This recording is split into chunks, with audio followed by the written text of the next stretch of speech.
So we're continuing now with our video on the step-by-step tutorial, lesson 5, and what we've shown is how when you type into the control the button becomes enabled. However, when I press this button nothing actually happens, and that's because we haven't yet defined any event handler for this submit button.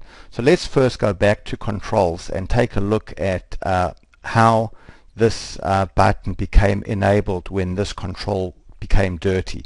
So we'll go back to design mode now, and then let's click on the submit button, and then on the right hand side in the property grid let's scroll down until you see client side properties. So in the client side properties you should see a property called enabled expression. So the enabled expression is some expression that controls whether the button is enabled or disabled. And if you look inside the property value here, you'll see that the property is currently set to dialog.isDataDirty equals true.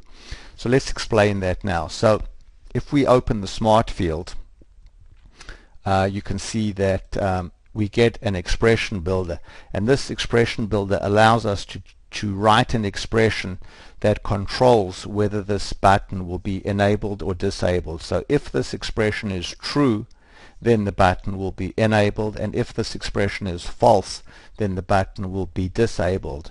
Now when we write this expression, we can refer to the value in any of the controls on the UX component, but we can also refer to several different built-in system fields. So if I click on the insert field button, you'll see a list of all of the fields that you can use in your expression. So you can see that you can use the controls that contain actual data, but you can also refer to these special system fields like dialog.isDirty or dialog.isDataDirty. So dialog.isDirty says, is any control on this UX component dirty? Whereas dialog.isDataDirty says, is any control that is bound to a table dirty? So we've chosen the dialog.isDataDirty system field, and this code got generated for us automatically when we chose the predefined submit reset buttons from the dialog control section. So not only did the enabled expression get written for us automatically, but if we go to the click event for the submit button and open up the smart field, we can see that the code got written for us here as well. You can see here that the action here specifies dialog.object. So dialog.object is just a placeholder that references this UX component at runtime, and then we're just calling the submit method of the UX component. So this is going to cause, when we click this button, the submit method gets called, which causes all of the values in the controls in the UX component to get submitted back to the server.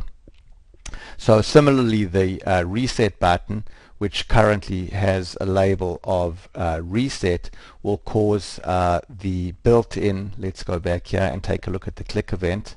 If we open up the click event for the reset control, we can see that this is calling the built-in reset for method, which will set all the controls back to their original values at the time that the edit was started.